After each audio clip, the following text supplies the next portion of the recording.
એક વર્ષમાં મેં જોયું છે સરપંચો હોય, તાલુકા સભ્યો હોય, જિલ્લા પંચાયત સભ્યો હોય, બીજા સમાજવાળાઓની વાત નથી કરતો કે બીજા સમાજના નેતા છે, આપણા સમાજના નેતાઓની વાત કરું.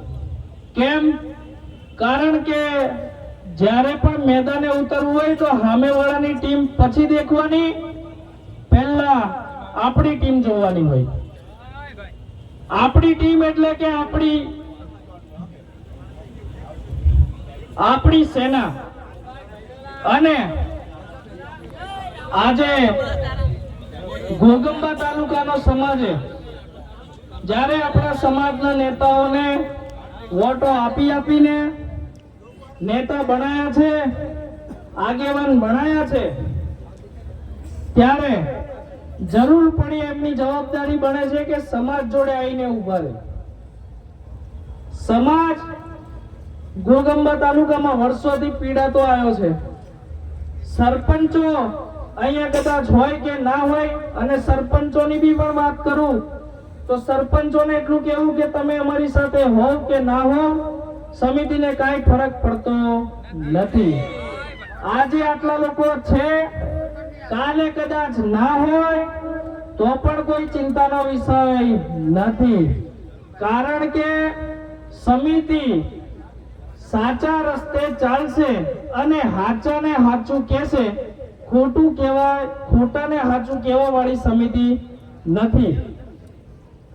ત્યારે ઘોગંબા તાલુકાની વાત કરીએ, પહેલા પોલીસ સ્ટેશને કઈ હોય, આપણે કામ કરાવવું હોય, 2-5 પૈસા કોઈકને આપવા પડતા હતા, કાં તો ડખરાવતા હતા, અને નેતાઓને કહે તો હાથે દિલ્હી બતાઈ વાયદો કરીને છટકી જતા હતા. 1 વર્ષથી સમિતિ કામ કરે છે. એટલા લોકો આવે છે કે કેટલી વાર અમારો આખો દિવસ ઘોગંબા બજારમાં પૂરો થઈ જાય અને આખો દિવસ અમે ખાધા પીધા વગરના હોઈએ. ખરેખર આ જવાબદારી નેતાઓની બને છે.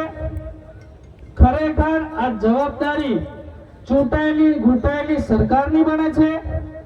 અને એ સરકારને એ નેતાઓના નીચે કામ કરતા અધિકારીઓની બને છે. પણ જ્યારે ઘોગંબા તો બોડી બામણીનું ખેતર હોય એમ પોતાની મરજી મુતાબિક અહીંયા ગાડી બધો વહીવટ ચાલે છે.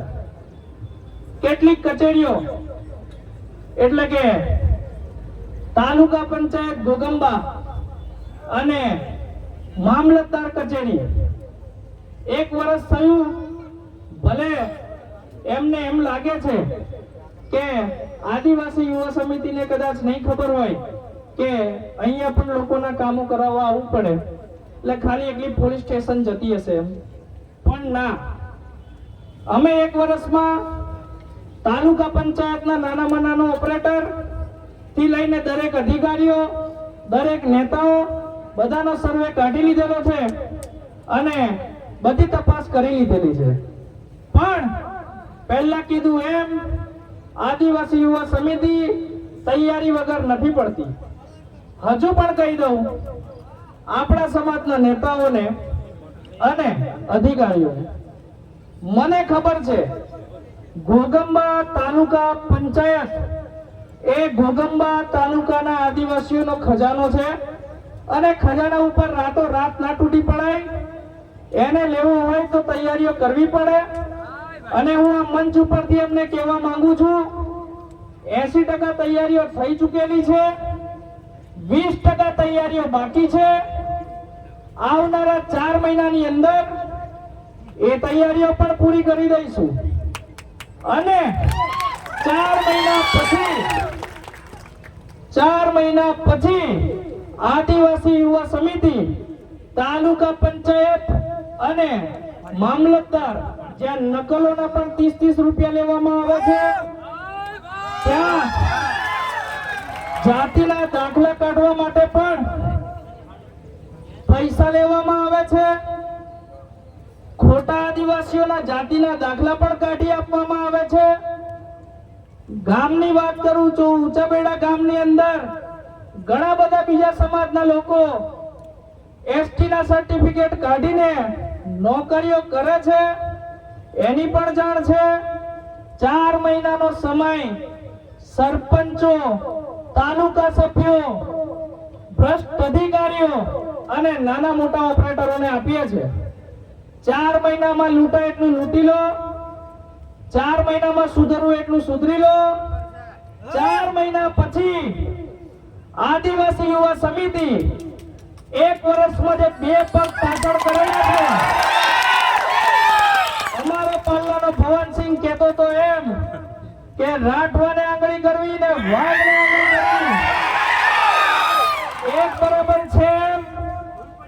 તમે તો કોઈ આંગળી નહીં કરી હોય, પણ મને કોઈનું નામ લેવાનું નહીં ગમતું, પણ કાલોલના ધારાસભ્ય એવા ફતેહસિંહ ચૌહાણ જાહેરમાં રાઠવી બોલતા હતા, એ તો બંધ થયું છે. પણ એરલ ગામના અમારા આદિવાસી